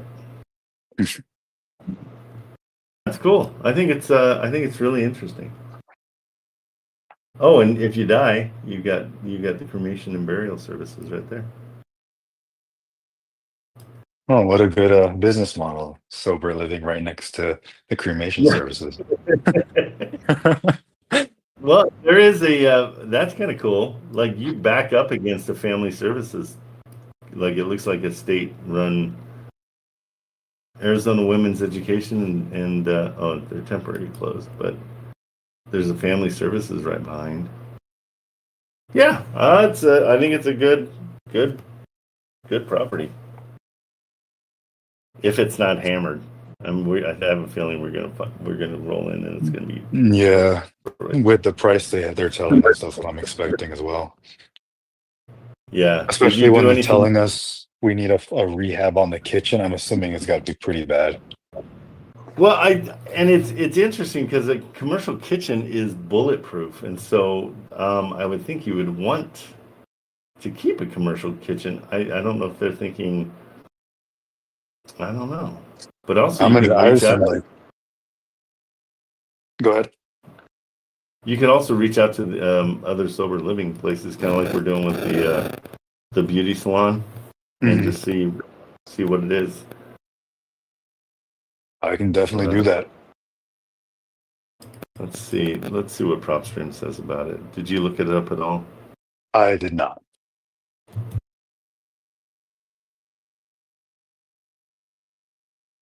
Come on, nothing. Okay, shoot. Oh, did you try looking it up on Atlas? Yeah, I got it on Atlas, but it didn't say there was any open mortgages. All right, yeah, you got some homework to do. Very cool though. I Will like do. it. And they just sent it to you, huh? So it's off market. Yeah. Yeah. So the other place we called on had already gone under contract. This is another realtor, I guess, in the same office. Okay. And guys, again, this is why we call, because it's not about the property you called on. It's about what they've got in their pocket. Because you're helping them out. If they don't have to market it, and you can sell it for them, they still get their commissions. They didn't have to spend any money on marketing. They're thrilled. So yeah, call. Okay, sweet. Well done, sir. Thank you. I'll go ahead and give this agent a call now. The Asian, let's not call them Asian. No, I said the agent. Oh, agent. Okay, good. Yeah, that's horrible. No, I'm yeah, like, I'm gonna go give the agent a call. I'm like, why so racist? I don't get it. Okay, That's cool. funny. Oh, I'll go there's ahead and some- hop on the call right now. Okay, bro, take it easy. Yep. Yeah, it's between the 17 and 51. Huh. Oh, cool. Hey, that's cool. I mean, maybe, hey, Marco, do you want to hook up with King's fan? Maybe you guys can go together if you want to. It's a great way to meet somebody in your area. Unless he's flying in because he's a baller and he's got his jet and he's just going to fly in. The calls, understand what's going. Okay. Hey, Kings fam, get in touch with Marco. Maybe grab some lunch too and chat about, what you guys are doing and how you guys can come together. I'll look at it. Baltimore. And no, the Baltimore is a hit and miss city. That's we never know in Baltimore if you're on the right street or not. So a lot of times we'll look at it and then we'll see.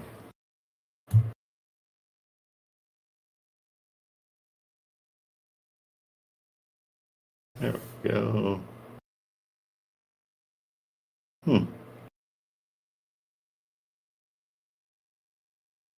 It's in Baltimore.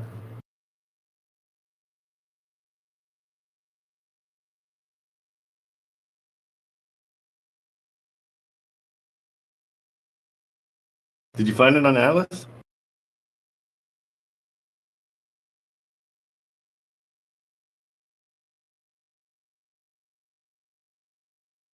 Maybe it's south there. Oh, North Patterson Park. That might change things. Let's see. Let me try that. Stand by. North Patterson Park.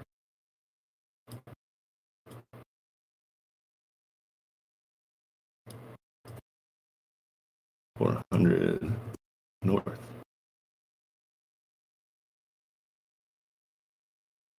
There we go. The end mattered.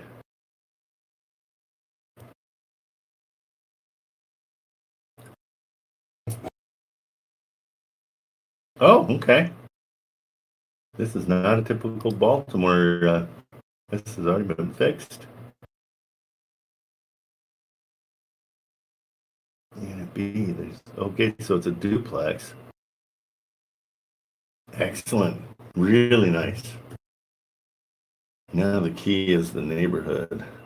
So they're at 569. And looks like no mortgage. No mortgage. Okay. Oh, we'll take selling fine. Okay. So now the question is, are they saying that or did you talk them into it? There's two huge differences. More than likely, these guys are fix and flippers. So let's see what they bought it for just to get an idea. So have you talked to the realtor yet? Here, jump up on stage. You're not shy. Bringing you up. Have you talked to the realtors on this one?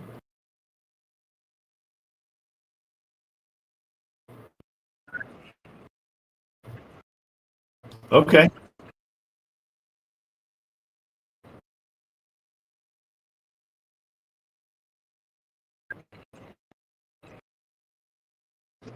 Ooh, well, okay. That's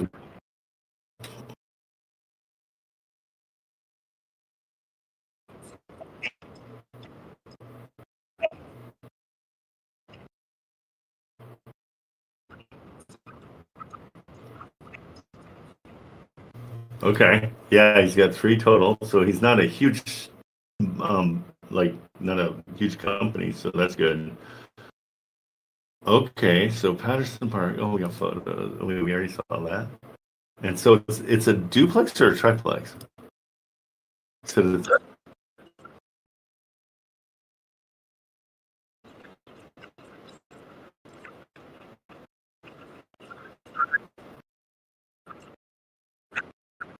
and they're both 3 threes?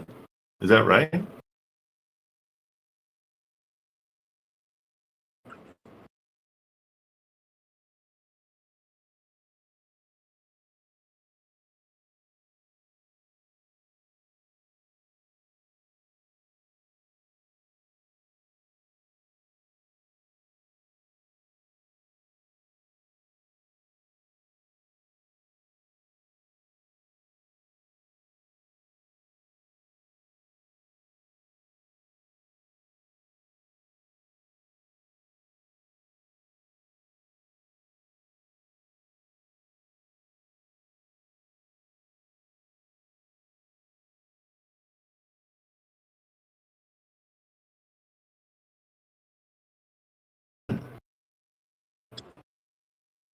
Okay, we're gonna call it 5.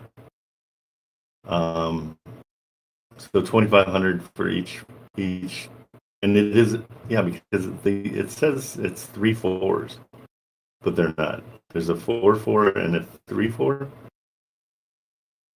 or I'm sorry, a 4-4 and a 3. No, let me look at it. It will say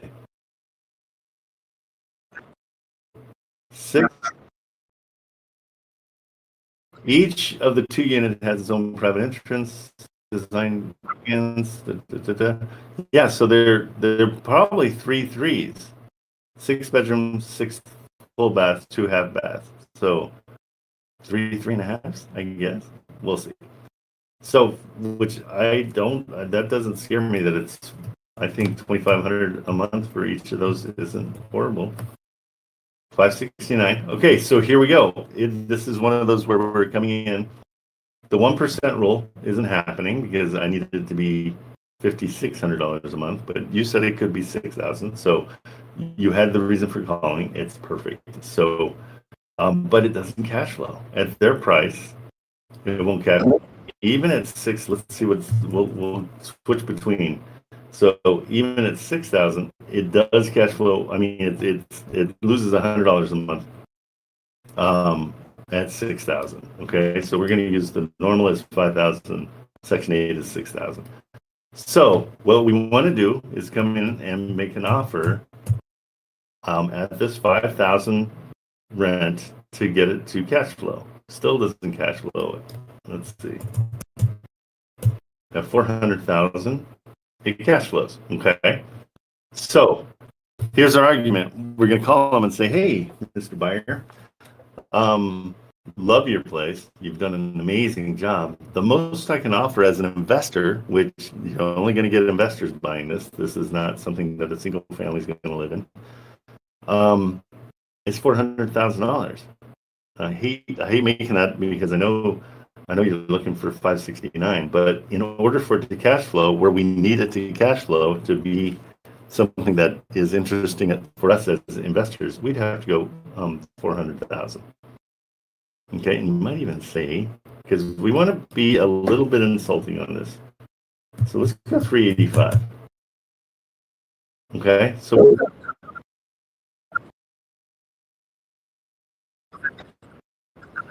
okay, not always the greatest thing is when they say that they want to seller finance. So we need to say, awesome, you want to seller finance. What are your terms? Let's find out what his terms are right off the bat. Okay. Because I can kind of guarantee what his terms are. It's going to be, I want to seller finance for 2 years at 12% interest, and I want you to put $200,000 down. Okay. That's still seller financing. It's just really, really good for him and not really, really good for us. But find out all the information because we can do it through the Morby method, and I've got buyers. So that like the Morby method. And so the Morby method allows you to give a little bit more, it allows you to be a little bit more flexible, reaching what their usually unreasonable expectations are. Okay.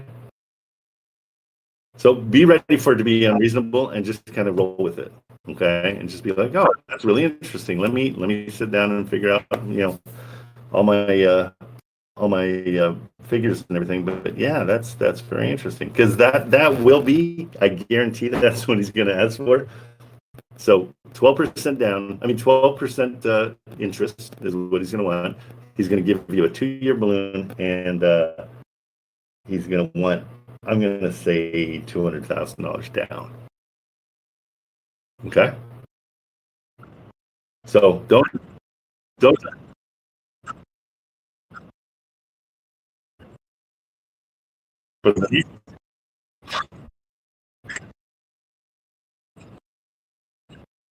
Yeah. Traveling that. Yeah, there's a million of those. Yeah. Traveling nurses is what it's called, I think. Oh, nice. My brother-in-law does he's a flight nurse, and so they do a ton of it too. But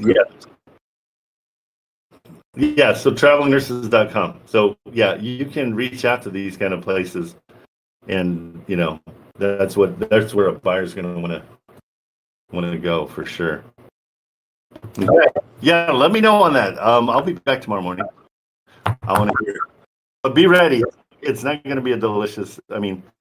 Because we're here just to give you an idea real quick of what I would want if we did seller financing.